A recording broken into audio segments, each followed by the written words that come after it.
Salut à tous, ravi de retrouver sur canalturf.com. Nous allons évoquer le programme de ce mercredi 7 octobre avec un quintet plus qui aura pour cadre l'hippodrome d'Anguin, une épreuve qui s'adresse à des trotteurs. Voici ma sélection.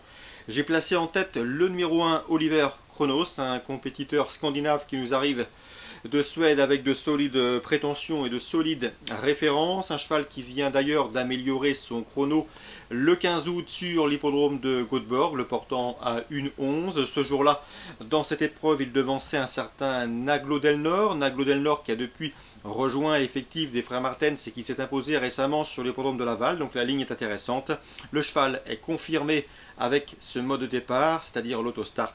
Il sera déféré des antérieurs pour l'occasion à mon avis. Il peut parfaitement briller d'emblée à l'occasion de ses premiers pas dans l'hexagone, le 1 Oliver Kronos. Je lui poserai le numéro 2, Pioneer Gare, qui a des références à faire valoir déjà sur notre sol. Une victoire notamment obtenue cet été courant août sur l'hippodrome de Paris-Vincennes. Le cheval possède le meilleur chrono du peloton sur le tracé qui nous intéresse.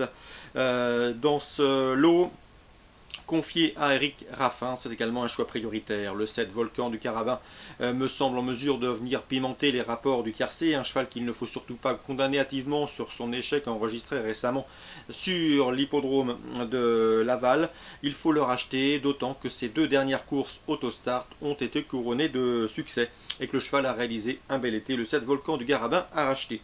Le 4, Vasco de Viette, mérite également une mention favorable. Un cheval qui, le 17 septembre, a fait sien un quintet sur l'hippodrome de Paris-Vincennes. Preuve non seulement de sa bonne forme, mais également de son aptitude avec ce mode de départ. C'était une épreuve disputée avec l'aide de l'autostart. Avec ce bon numéro derrière les ailes de l'autostart et la drive de Gabriele Gelormini qui le connaît, eh bien ce 4 Vasco de Viette devrait pouvoir répéter. Je lui reposerai le numéro 5 Vella Blue, une jument qui a de la qualité, qui fait preuve surtout d'une belle régularité.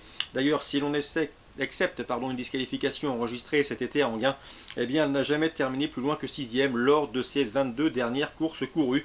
Elle a gagné un quintet plus récemment à Vincennes, une épreuve réservée uniquement aux juments. Cette fois-ci, elle doit affronter les mâles, mais à mon avis, il ne sera pas ridicule du tout. Le 3, You Talking To Me, mérite également crédit dans ce lot. Le You Talking To Me qui certes a enregistré ses 4 derniers succès sous la selle. Les 4 derniers succès en effet qui figurent à son palmarès ont été obtenus au trot monté, mais le cheval a également des références à l'attelé, au sulky, notamment une deuxième place acquise récemment à Laval. Dans ce lot, je le pense capable de prendre une bonne place. Je me méfierai également du 13, Super Ariel, qui a débuté sur notre sol cet été, une victoire sur l'hippodrome de Vittel, suivie un mois après par une deuxième place dans un quintet plus à Vincennes, une épreuve remportée par Vella Blue, qui figure un peu plus haut dans notre sélection et qu'elle retrouvera ici. Donc malgré son numéro en deuxième ligne derrière les ailes de l'autostart, ce 13, Super Ariel, intéressera les amateurs d'outsiders valables. Même topo pour le 10.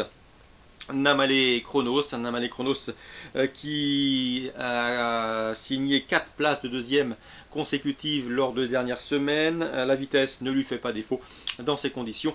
Une allocation peut lui revenir. En cas de non partant, je citerai Vanichov. Résumé chiffré pour ce quintet du mercredi 7 octobre. As 2, 7, 4. Devant le 5, devant le 3, devant le 13 et devant le 10. La deuxième course du programme à Anguin sera l'occasion de revoir en piste le 201 Causeway Bay, cheval qui collectionne les bons résultats depuis plusieurs semaines et qui fait face à un engagement sur mesure au plafond des gains. L'occasion lui est donnée de jouer un premier rôle, même topo avec le 203 Sissi du Polois, irréprochable depuis ses débuts en compétition. 201 et 203, deux choix prioritaires dans ce deuxième rendez-vous. La quatrième, sachez que j'aime beaucoup le 407 Coucou mon neveu, l'écurie Donati et Roberto Donati m'en a toujours dit le plus grand bien, cheval de qualité, ici dans ce lot et je le pense capable de finir sur le podium à une cote intéressante. On lui opposera le 413 Chianti Premium qui n'a pas été revu depuis le mois de juillet et une victoire enregistrée en débutant sur les programmes de Cagnes-sur-Mer. Il sera revu avec un vif intérêt. Le 402, Knenobi Poncelet, pour sa régularité, mérite également d'être cité. 413, 407 et 402. La cinquième, nous avons au départ un cheval de qualité, le 512 Vaisseau. D'ailleurs, il a remporté sa dernière sortie au trot monté. Il revient ici sous la selle avec de sérieuses prétentions. Lui qui est le seul 6 ans au départ de cette rencontre, il affronte ses aînés. Le 511 UCL AGD possède également une première chance si l'on s'en réfère à ce deuxième place obtenu dans le prix Gaston Roussel à Vincennes le mois dernier. Je vous conseille également de racheter le 515 Théo de JC. Son entourage y comptait la dernière fois, le cheval était disqualifié. Il faut le racheter. Le cheval a prouvé qu'il était compétitif à ce niveau de compétition. 512, 511 et 515. Concernant la sixième, nous avons au départ le 603 Divine Seven qui affiche déjà 3 podiums en 4 courses courues. La dernière fois, la protégée de Jean-Michel Bazir affrontait un lot de bonne qualité. Cette fois-ci, l'opposition est moins relevée. L'occasion lui est donc donnée d'ouvrir son palmarès. J'en ai fait ma favorite, le 603 Divine Seven. Résumé des courses ciblées pour cette réunion du mercredi 7 octobre à Enghien. La deuxième, le 1 et le 3. La quatrième, le 13, le 7 et le 2.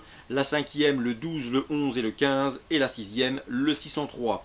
Concernant Toulouse en Réunion 3, dans la dernière course du programme, la 7e, le 702 Arcaïds, qui est un habitué des épreuves de groupe 3, trouve ici une belle occasion de se mettre en évidence, lui qui est en 45 de valeur, qui trouve donc l'occasion de jouer un tout premier rôle. 45 également de valeur pour le 704 Up to Date du CAS, cheval qui a enregistré une bonne course de rentrée dernièrement sur les programmes de Bordeaux, et ce après de nombreux mois d'absence. Ces deux-là possèdent une toute première chance théorique dans ce 7e rendez-vous, 702 et 704. J'en ferai mes favoris. À mon avis, il constitue deux sérieux rivales pour le 701 Lardan qui partira sans doute très appuyé au betting puisque le cheval est confié à un pilote très adroit et qu'il reste sur un succès sur l'hippodrome de Saint-Malo. Mais il est une fois chargé dans ce lot et les conditions théoriques ne lui sont pas vraiment favorables. Donc le 702 et le 704 pour contrer le probable favori, le 701 Lardan. Voilà pour la 7e course en Réunion 3 à Toulouse. Je vous souhaite une excellente journée à tous, de très bons jeux et on se donne rendez-vous demain